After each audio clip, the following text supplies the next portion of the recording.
पण मला वाटतं भारतीय जनता पार्टीच्या पहिल्या कार्यक्रमाला आला असावा असं मला वाटतं। भारतीय जनता पार्टीच्या कार्यकर्त्यांनी बऱ्याच दिवसापासून विशाल परब आणि त्यांचे सहकारी यांनी रुग्णसेवा हीच ईश्वर सेवा या माध्यमातून आदरणीय पंतप्रधान नरेंद्र मोदीजींचा 17 सप्टेंबरला वाढदिवस असतो, एक महिनाभर असा सेवाभावी कार्यक्रम करायचा आहे।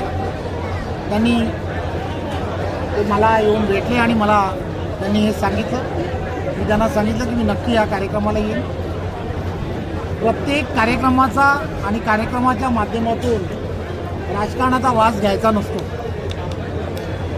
आपल्याला सर्वांना माहीत आहे, देशाचे पंतप्रधान नरेंद्र मोदीजी यांच्या नेतृत्वात महाराष्ट्र राज्याचे लोकप्रिय मुख्यमंत्री आदरणीय एकनाथराव शिंदेजी, आदरणीय आमचे सर्वांचे नेते देवेंद्रजी आणि अजितदादा या तिघांच्या नेतृत्वामध्ये आम्हाला सर्वांना महायुतीचा मुख्यमंत्री महाराष्ट्रात करायचा आहे। आणि महायुतीचा मुख्यमंत्री करत असताना आम्हाला या सर्व संपूर्ण महाराष्ट्रामध्ये महायुतीला आवश्यक असणारे सर्वच्या सर्व आणि महायुतीच्या मुख्यमंत्र्याला मुख्यमंत्री होण्याचं आवश्यक असणारे आमदार हे निवडून आणायचे आहेत। त्यामुळे आदरणीय अमितजींनी पुण्यामधल्या अधिवेशनामध्ये ऑलरेडी डिक्लेअर केलं आहे की महायुतीचाच आणि महायुतीच्याच माध्यमातून यानंतरच्या विधानसभांच्या निवडणुका होतील। या संदर्भातले सर्व निर्णय जे आहेत ते वरिष्ठ पातळीवरती होत असतात। आमच्यासारखे छोटे कार्यकर्ते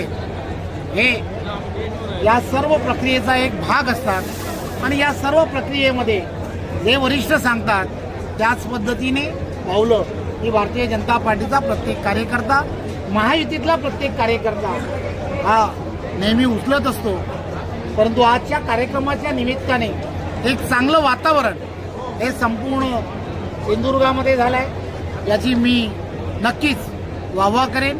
विशाल परब आणि त्यांच्याबरोबरच्या सहकाऱ्यांनी संपूर्ण सावंतवाडी या मतदारसंघामध्ये केलेला प्रचंड प्रवास आणि त्यांनी 2 उपक्रम या संपूर्ण सावंतवाडीमध्ये सुरू केलेत। आजचा हा रुग्णवाहिकांच्या संदर्भातला असणारा उपक्रम असेल किंवा गोशाळेच्या संदर्भातला उपक्रम की जो 1 तारखेला होणार आहे, हे सर्व उपक्रम हे तुम्हाला आम्हाला सर्वांना ऊर्जा देणारे असे उपक्रम आहेत। आणि या सर्व उपक्रमाबद्दल विशाल परब आणि त्यांच्या संपूर्ण टीमला खूप खूप शुभेच्छा। धन्यवाद।